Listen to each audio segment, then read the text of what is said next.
LiberalViewer presents. So, welcome to the September 10th edition of LiberalViewer Sunday Live Clip Roundup. Thanks for joining me. I picked out the weekend's six best, most newsworthy clips for what should be a really educational and informative fair use media criticism and political analysis show for you all tonight.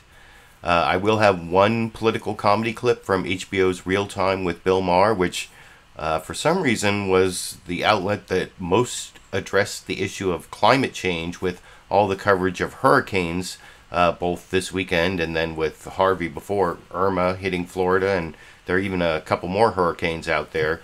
But there was very little discussion of climate change. The only mention of climate change on the big five corporate outlets of ABC, NBC, CBS, CNN, and Fox News, what I call the corporate media here in the United States. A lot of people call it the corporate media. The only mention of climate change in all of their coverage this morning of the hurricane, and that's pretty much all they covered, was Hurricane Irma, with some exceptions. But the only mention of climate change was over by George Stephanopoulos over on ABC's This Week with George Stephanopoulos, when he asked John McCain about why it is that Republicans don't admit that man-made climate change is a problem and why they're not addressing it. And I'll show that clip a little bit later. And that's the first topic I'm going to cover. And then the topic that was barely covered on the Sunday morning news analysis shows was Trump's ostensible move to the left, or the deal he made with Chuck Schumer and Nancy Pelosi, the minority leaders of the Senate and the House in the Congress. He made a deal to extend the debt limit and the continuing resolution to fund the government for another 3 months till December, and I'll discuss that as the second topic. If you want to switch between the topics and you're watching as a recorded show, I put time indexes down in the video description. You can also follow my clip list of the 6 clips I'm using and read my notes. That's also down in the video description. But like I said, I want to start with a little political comedy. This is Bill Maher making some jokes about Republicans who won't admit that climate change exists, and yet they have these homes that are being affected by climate change.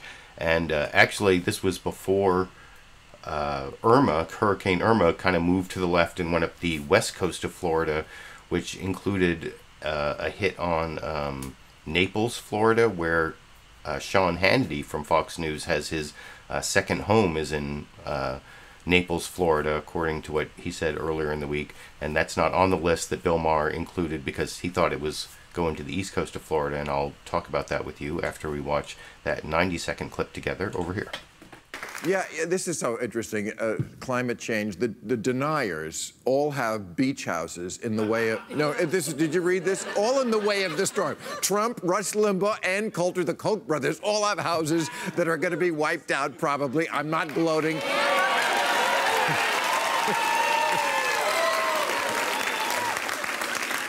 It's just an inconvenient truth. I'm not trying to... No, Trump has a $28 million compound on the island of St. Martin's, and it looks like it's going to get completely wiped out. Today, he said, darn, that's where I keep my tax returns.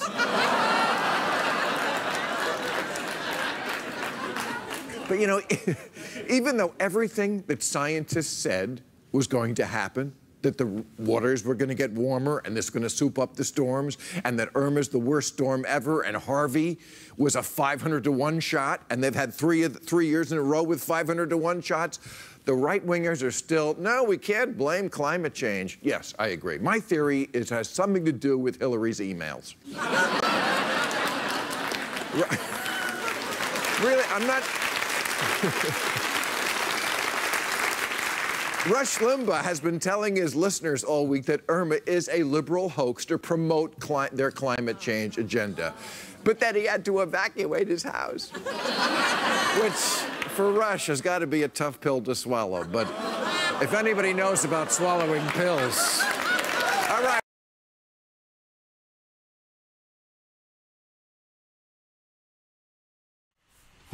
So I thought that there were several good jokes in there, though in a lot of ways, a hurricane hitting the state of Florida and inconveniencing millions and killing. I think there are already a few deaths reported from the hurricane. So in some ways it's not a laughing matter, but that was like I said, that was last Friday. And by the way, I noticed I have to change my video description because that's what I was going by when I said that it was George Stephanopoulos who was the only one who mentioned climate change. Actually, it was Jake Tapper on CNN State of the Union who interviewed Senator John McCain and asked him about climate change. George Stephanopoulos had on Senator Marco Rubio talking about how this was like the worst case scenario for Florida, and never asked him about climate change. And then had the reporter B.J. Holmes talk about the possibility of storm surge into Tampa Bay, which is one of many cities in Florida that is very susceptible to the rise in sea levels that come from climate change. And the other point about climate change is that even though you can't point to a specific hurricane and say it was caused by climate change, warming ocean waters increases the strength of all storms. So that means more hurricanes and stronger hurricanes. And that was not in any of the coverage. Like I said, NBC Meet the Press was, as I said in the video description, totally preempted. Did not even have a show this morning, although they were supposed to interview Bernie Sanders. I don't even have a clip from CBS's Face the Nation because it was all hurricane coverage, and they also never mentioned climate change. And here's George Stephanopoulos missing an opportunity to talk about climate change with Marco Rubio in a clip. You know, I'm not going to show the clip where he didn't ask the question because he never asked the question, but he references his interview with Marco Rubio and then goes to this reporter in Tampa talking about how Tampa is really susceptible to this sea level rise, but never mentions climate change in this ABC clip from this morning here. We just heard Senator Marco Rubio say this is the worst case scenario for Tampa. It's that scenario, but what do? It's a place that everybody wants to come live, right? And you continue to build and you continue to develop.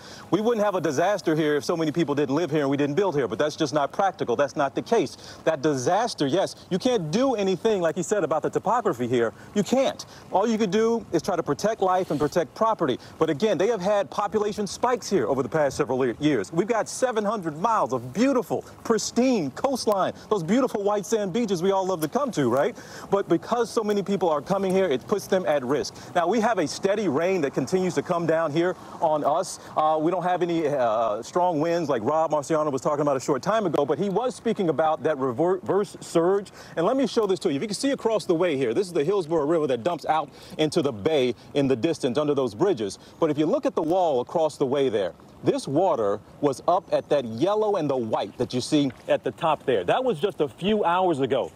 That reverse surge is real. This water being pulled out essentially into the bay, and it is going to come rushing back. And again, we're several hours from us. It's supposed to be getting hit hard here. That's the next 6 or 8 hours possibly, and we're seeing that. The message here from emergency officials in the Tampa area is no longer get out. They're moving towards stay put. They said in the next 30 minutes, there should be nobody on the road. By noon, you should be where you're going to be, and you need to hunker down. And the same messages we're hearing in several cities. Emergency officials, they got discretion. When it's 40 to 50 mile an hour winds, they have discretion about whether or not they'll still come out and rescue you or help you if you need it. But once it hits 50 miles an hour, sustained winds, they are told we will not go out, period, point blank, and you are going to be on your own. And George, one other thing here to give you an idea of what's happening here in Tampa and how they've never seen anything like this. Again, Category 3 storm, last time one hit here was in 1921. Mayor took to quoting Mike Tyson a short time ago and saying, everybody has a plan until you get punched in the face. Well, we're about to get punched in the face, and we will see what type of plan that Tampa has, because this is the worst case scenario for this Bay Area. TJ, thanks so much. So you see there the ABC reporter, as well as George Stephanopoulos referencing Senator Marco Rubio from Florida, both saying this is the worst case scenario for Tampa. Though just before I started the broadcast, I was checking and it looked like Hurricane Irma had been downgraded to a Category 2 storm, and the eye was starting to dissipate. So maybe it won't be quite so bad, although the category between 2 and 3 It's just like very close to a 3 anyway, and that's the wind speed, not the storm surge, which is what is going to be really dangerous for Tampa. So that remains to be seen. That's going to happen a few hours after this broadcast, when we'll see how bad the storm surge is in Tampa. And I guess in the coming days, we'll also see how bad the rest of Florida got hit with storm surge and wind damage. And because this was this storm that went from the bottom of Florida all the way up to the top, it's going to be really bad. And one of the reasons it's really bad, like I said earlier, is because climate change makes storms worse. And so that means more storms that qualify as hurricanes because it's based on wind speed, and then more hurricanes that are stronger. Irma was the strongest hurricane in the Atlantic ever, and this is the first time that 2 Category 4 hurricanes have hit the United States in the same season. I mean, this is a peak part. Oh, look, Sandy's coming in. Maybe I'll get a... Speaking of hurricanes, I think Sandy might have been named after the hurricane. We got her around the time of Hurricane Sandy, and she came with the name. That's why I don't know, because she was a rescue dog. But maybe I'll get a picture of Sandy in a minute. But before I leave the topic of hurricanes, like I said, this is Jake Tapper over on CNN State of the Union with the one mention of climate change in all of the big 5 corporate outlets this morning. Jake Tapper asking John McCain, who actually accepts climate change, but he segues, or he goes off on a tangent, totally different issues. You'll see, oh, I dropped my clip list, that by the end of this clip, he's actually talking about how, we need to be bipartisan, and, that's the real problem with climate change is we're not bipartisan enough, apparently, according to John McCain over in this clip. As it hits Florida, I would be remiss if I didn't mention the fact that many experts say that this storm is more intense because of climate change. Back in 2012, when Hurricane Sandy and then Superstorm Sandy hit the East Coast, your daughter, Meghan McCain, tweeted, "So are we still going to go with climate change not being real, fellow Republicans?"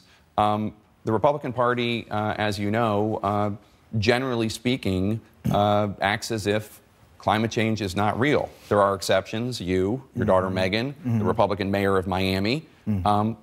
But generally speaking, the president, the governor of Florida, et cetera, act as if it's not real, even though the overwhelming scientific consensus is that it's real and it's man-made. Why? I don't know, because I can't divine their motives, but I know this, that there is things happening with the climate in the world that is unprecedented. Second of all, we need to have, in my view, nuclear power as part of the answer. It's the cleanest, cheapest, in many ways, source of power. My friends in the environmental community refuse to make that part of the equation. I'm not saying it is the equation, but I'm saying it's got to be part of it because they're basically anti-nuclear. Now, I spun off a little bit there, but we have to understand that the climate may be changing, and we can take common sense measures which will not harm the American people and our economy. In fact, solar and other technologies make it cheaper for energy for many of the American people, including a state like mine where we have lots of sunshine. So I think it's time for us to sit down again. All of these problems that you and I are discussing and want to discuss require what our founding fathers wanted us to do. In the issue, of course, of health care, why didn't we have hearings, have amendments, have debate, bring a bill to the floor, have amendments, have debate, and then come up with a product? Listen, we just passed through the Senate Armed Services Committee a bill to defend this nation. Vote was 27-0. Okay, why? Because it was done in a bipartisan way. It was done in a bipartisan fashion. We fought and we argued and we're still mad at each other. But we came up with a bill that all of us could support. And I guarantee you, except for a couple of outliers, we will get this done and to the president's desk. That's what the American people want us to do. The American people now see Gorsuch and some regulations. That's what they see with 9 months of undivided Republican majorities. That's not good. Last question for you. And actually, the last question that Jake Tapper asked John McCain was actually kind of morbid. It was like, if this were your, I don't want this to be your last interview, but, you know, what do you want people to say about you after you're gone is kind of the question he asked. I don't know how. John McCain seemed to be in good health, and he said that he'd gotten a good prognosis, but it was an aggressive cancer. I guess we'll figure out how that turns out. But that clip you just saw there was the one mention of climate change in all of the Sunday morning news analysis shows, which is kind of sad given that we have these unprecedented hurricanes and climate change can contribute to that. You would think that that would be more part of the news analysis, but I don't know, is it because of the big oil companies that support those programs? I don't know. Or is it just because they don't want to get political during a storm? You can let me know what you think down in the comment section. And by the way, I was reading in the comment section along the way that when I mentioned Sandy got as many mentions as climate change, as you saw in that answer, because they talked about Hurricane Sandy. You all wanted me to get you a Sandy clip. Well, here's Sandy, apparently a little bit nonplussed about the show. Here's a little bit, a 3-second yawn from Sandy that I just took during the last clip here.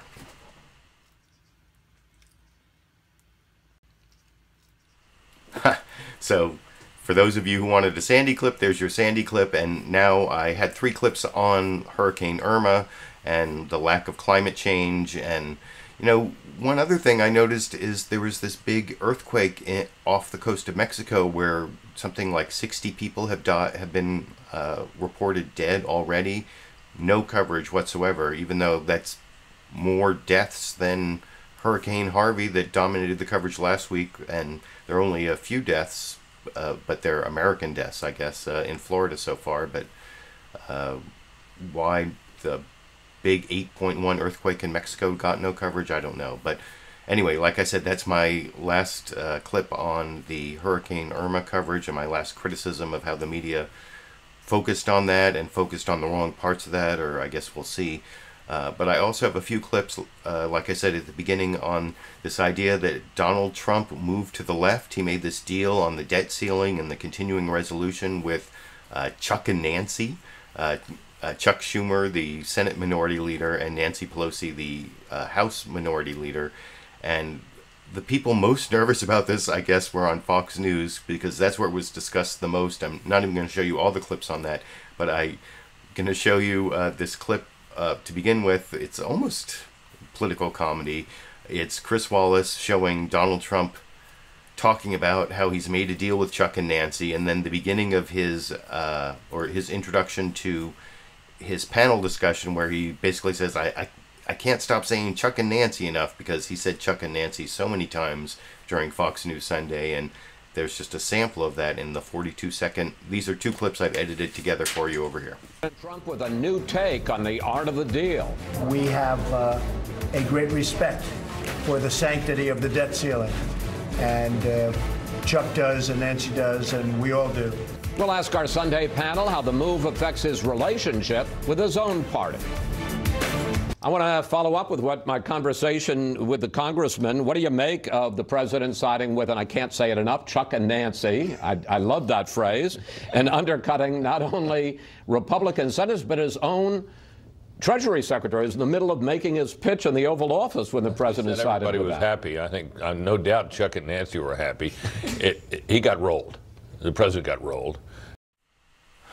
And that is the common wisdom, the consensus opinion on what happened with this deal, is that Donald Trump got rolled. He wanted to have some accomplishment, and so he was so disgusted and at war with, in some ways, the establishment leadership from the Republicans, Mitch McConnell and Paul Ryan, that he just decided to make a deal with the Democrats. And there are some people who worry that, this is going to be the beginning of a new paradigm, like Bill Clinton's triangulation, where Donald Trump starts to make deals with Democrats and he becomes a successful centrist president. And, I just don't see that happening. But, of course, I didn't even see Donald Trump getting elected, so you can take my opinion with a grain of salt.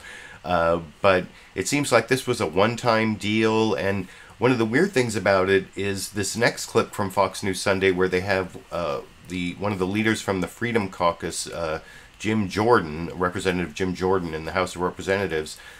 He's actually defending Donald Trump and attacking the leadership of the Republican leadership, saying, they weren't ready for this debt ceiling fight. They weren't, that's what the Freedom Caucus, basically the Tea Party Republicans, they're all upset that there weren't offsets, there weren't, deficit reduction included when they raised the debt ceiling. And he makes this stupid argument about giving kids a credit card and giving them unlimited debt limit on, well, I'll talk about that and why it's stupid after. This is the longest clip I'm going to show. It's like 5 minutes, 45 seconds. But I want to show how Chris Wallace keeps hitting on this. Should we be worried that Donald Trump is actually moving to the left and he's going to work with Democrats and he's not really a Republican? And I think all of the angst of Republicans is, you can hear it in Chris Wallace's questions to Jim Jordan. Although Jim Jordan, at least, I don't know if he's just not showing it or if he's saying what he really believes, but I'll give you 5 minutes of him sort of dodging the question and saying, it's really the fault of the establishment Republican leadership in Congress over here. President Trump has infuriated Republicans and surprised Democrats with his decision this week on how to get funding for Hurricane Harvey through Congress.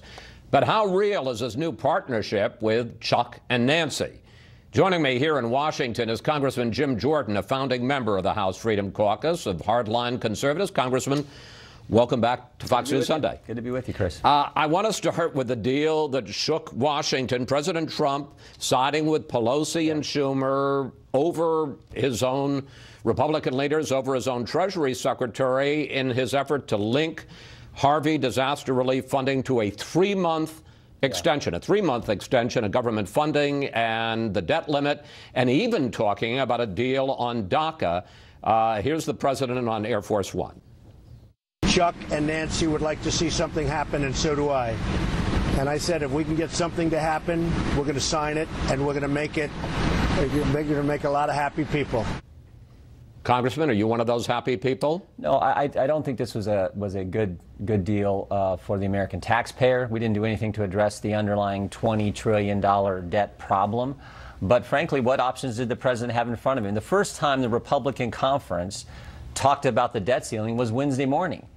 And the Freedom Caucus, we had called for 9.5 weeks ago, Chris. We did a press conference and we said, don't leave town until you actually have a plan on the debt ceiling and outline the tax reform plan that we're going to do, and until we deal with health care. And instead, we went home for the longest August recess in a non-election year, longest break in a non-election year for more than the last decade. So the break was even longer than some breaks you have in an election year. And you know how politicians like to be home in election time. So that was the problem. We should have stayed here and put together a plan. We offered ideas in the Freedom Caucus. I said, let's cap spending as a percentage of GDP, and I'll raise the debt ceiling. So the problem here is we didn't address the underlying problem. The problem wasn't a 3 months, 6 month time frame. I learned a long time ago that when you fail to prepare, you get a bad outcome. Well, and that's what happened here. There are two issues. One is your concern, and the concern of a lot of conservatives, that you didn't get anything in return for raising the debt limit, that you didn't get almost every other time you raise a debt limit. Didn't get spending cuts. There's another issue, and that is the significance of giving Schumer and Pelosi all this leverage when the issue comes up again in the case of government funding in December and maybe shortly thereafter on the debt limit. And the question I have for you, giving the Democrats, the Democratic leadership, more leverage, is that good or bad for the Trump agenda when it comes to tax cuts and immigration and Obamacare? I don't look at it in that light. I look at it as a good or bad for the American people. I say this all the time. Our job's pretty basic. What do we tell the American people we're going to do at election time? What did they elect us here, send us here to accomplish? Let's focus on that. So I don't think it's good for the American taxpayer. I don't think it's good for the American people. That, to me, is the focus. Why isn't it good? Well, when you just raise the debt ceiling and don't do anything to address the underlying problem, I mean, this is like your kid at college who's got your credit card and he's spending more than he takes in and he's already piled up a lot of debt, and he gets to say, oh, for the next 3 months, I got unlimited borrowing authority. I think if that was your son or my son, we'd have a problem with that. That's what this deal in essence did. So that's why it's not good for the taxpayer. But what about the fact that you're giving the Democrats another bite at the apple on all those issues in December? Chris, I'm an American. You have to be an optimist. So I look at it this way. We get another bite at the the apple. We're going to put forward a plan that says let's cap spending. This is where the Freedom Caucus, we took a position. Let's cap spending as a percentage of GDP. Let's bring spending back down to its modern times historic norm below 20% of gross domestic product. And then let's get this economy growing. I do agree with the president. We need to focus on tax cuts. We need that because that's going to give us the kind of growth we need to deal with a $20 trillion debt burden. But I look at this as an optimistic from the Republican side as well. We have a chance now to put together a plan, take that case to the American people early, not wait till the last minute like we did before, and sell that plan to the American people and pass that. But what do you think of the idea of this alliance between the president and, as he calls them, Chuck and Nancy? Do you see... Are you concerned about the possibility that he might go with them? I think the president is focused on doing what he told the American people he was going to do: cutting their taxes, building a border security wall, dealing with Obamacare, all those issues. Folks in Pennsylvania, Chuck and Ohio, Nancy, Michigan, Chuck and Wisconsin Nancy are against repealing Obamacare. Chuck and Nancy are against funding for the wall. Chuck and Nancy have a very different idea of tax cuts than the president does and you do. I know, and that's why we got to get our plan out there and push it early and take the case to the American people. And I think if we do that, we can win. I think this was a unique situation where, unfortunately, there wasn't any good options presented to the. You know, I learned a long time. My background's a sport of wrestling. You don't prepare. You're not going to. You don't do the preparation and go to. We didn't even have a practice to figure out what we were going to do to give a good plan to the president. So that's the problem. I think this is a unique situation, not what's going to happen in the future. What's going to happen in the future, I think, with this president and certainly with us conservatives in the House, is we're solely and totally focused on what the American people elected us to do. Yeah, I just want to press this one more time, because there were always doubts about whether or not this president was a true conservative. You heard it from a lot of folks on the right, members of the Freedom Caucus. Do you worry that he may be more interested now in scoring victories than he is in pushing a true conservative agenda? What I worry about is, I hate to keep saying it, but it's what drives the. He says, Representative Jim Jordan there says he hates to keep saying it, but basically he says, again, some of the same things he said earlier, and I didn't, it's already almost a 6-minute clip, so I didn't want to belabor his points, but I already criticized Chris Wallace's obsession there with, do you think that Donald Trump is going to desert us conservatives? Is he becoming a liberal? We never really thought he was conservative. Is he going to be a liberal now? And I think that's a little far-fetched, though I said you could take that with a grain of salt when I said that before I showed the clip. But the other thing I wanted to criticize is this whole argument about the debt limit that Jim Jordan made, and he made it a couple different times, including in that clip, where he said it's like giving the kids, you've given your kids the credit card, and we're saying for the next 3 months the credit limit is unlimited. But the thing is, the person doing the spending for the debt limit is Congress, and the person raising the debt limit also Congress. So it's not like you're giving a credit card to your kids. It's Congress's own credit card where they've already spent the money. I said this last week. That's the whole debt limit stupidity, is Congress has already spent the money, and now they're just raising the debt limit so that they can borrow enough money to cover the money they already authorized to spend. So, I mean, it's kind of ridiculous that Congress even has to do that. That should be part of the spending, is like, if there's not enough revenue for the spending and we're voting to spend it, that means we got to get the money someplace else. And I guess that means borrowing, putting out T-bills, or that's basically how the government borrows. But anyway, that was the second criticism I wanted to make. That's the criticism of Representative Jim Jordan. I already criticized Chris Wallace before that clip. And then the final clip I want to show you is another John McCain clip where Jake Tapper over on CNN State of the Union asked him about this same deal. And, John McCain, who's supposedly, not the most conservative, he's, the maverick John McCain, though where he is, when he ran in 2008, he definitely went way to the right, and I think in some ways lost his maverick status that he had back in 2000 when he was running. I actually voted for him back in 2000 in the California primary because I thought he was much better than George W. Bush, and the Democratic nominee was Al Gore was totally assured at that point. Bill Bradley was not going to win that race, so I voted.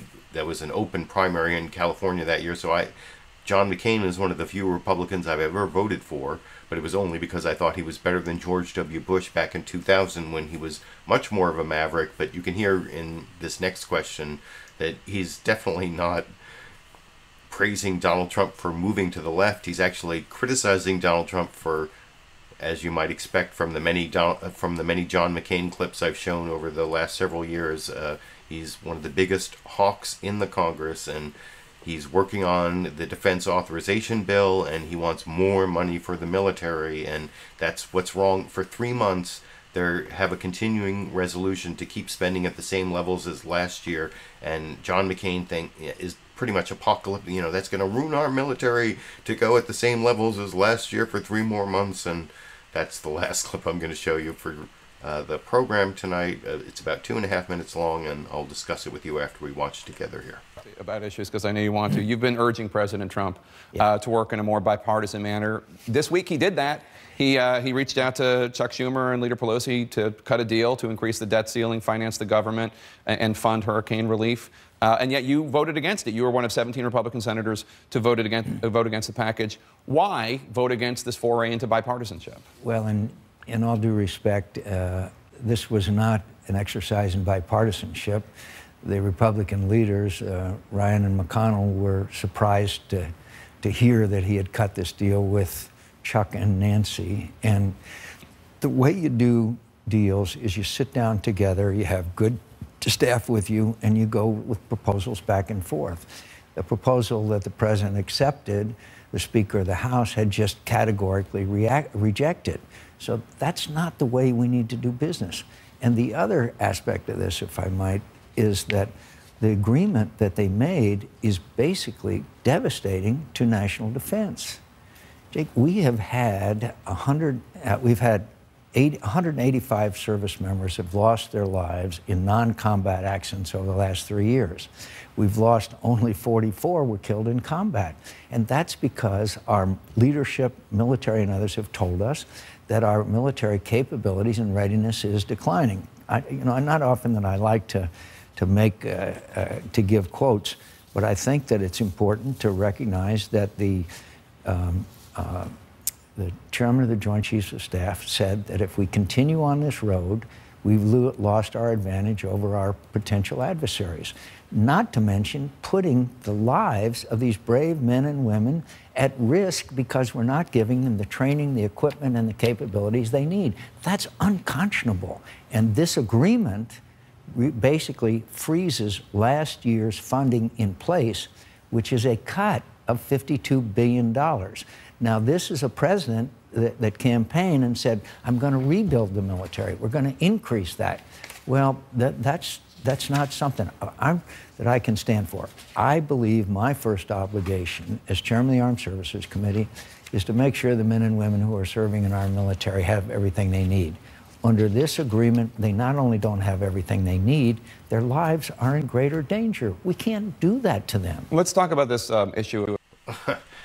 So, I'm sorry, when I think of the problems that we have here in the United States, when I think of the many, many problems we have, nowhere near the top of the list, not in the top 10, not in the top 100, is not enough military spending. Maybe it's just old liberal me. I'm the one who thinks that, I'm the only one who thinks that a country that's spending more than like the other top 10 spending countries combined in the world doesn't need to spend more. Maybe it's just me, but you can let me know what you think down in the comment section. And by the way, down in the comment section, I noticed I had 2 super chat contributions during the show. I really appreciate those. I think it's Gabe Finnegan and Patrice Gonzalez. $5 and $45, no comment or like anything they wanted to say, just the money. So I appreciate that, because if you're watching this as a recorded show, 95% of you, at least if the same thing's happening to this video as my last couple of videos, 95% of you are not seeing any advertising. About 95% of my video views on these weekly videos are not monetized by YouTube. And that's why I have to rely more and more on Super Chat contributions like those two, which I really appreciate, and also my patrons on Patreon. In fact, if just another 10% of you would give me a 1-month contribution on Patreon of $1 or $5 a month, and then you can even like cancel it after October 1st because they only charge you once a month. That would really help make up for some of my lost revenue since April. I sent messages to YouTube about this, and I'm waiting to see if there's any sort of resolution coming up. I've applied to Facebook Live to start doing the show on Facebook instead of YouTube, and I don't know. It's it's about 10 hours of work every Sunday, and so I'd like to make that at least in some ways monetized so that I can recoup some revenue from the time I spend every Sunday for more than 4 years. And so I appreciate my Super Chat contributions. I appreciate my patrons on Patreon. And if you get to a $30 lifetime contribution on Patreon, I also send out candles like the 2 that are burning over here. I sent out 3 candles this week, and I think there are only like another a little less than 20 left. So if you want one of the limited edition #LiberalViewer candles, sign up on Patreon and get your $30 in before they run out. And anyway, that's my last comment on the clips this week and on my revenue problems with YouTube, which I saved to the end so you can just sign off if you're not interested in that. Next week, I will be doing the show very late. I'm going to Denver for an ACLU conference next weekend, and I won't be back till mid-afternoon on Sunday. So probably the earliest I'll be ready to do the clip roundup will be sometime Monday morning, my time here in California, maybe even later on Monday, depending on what happens. And, I might get home and be so tired that I don't even finish producing. It takes like 10 hours. That's what I was just saying. And so I got to find those 10 hours after I get back from Denver. And so it'll probably be sometime Monday for my Sunday live clip roundup. I guess it's a little bit misnamed, but not so bad as if it's Sunday, it's Meet the Press, when sports and weather seem to preempt Meet the Press several times a year. And anyway, with that comment, I will finish up my show, and I appreciate all of you who showed up for the live program and my Super Chat contributors. I appreciate my recorded viewers, those who just can support the show by giving me supportive comments. That's also very helpful. I appreciate all of my viewers, and until next week, or until I have some other great content to give to you all, I guess I'll be seeing all of you around the internet.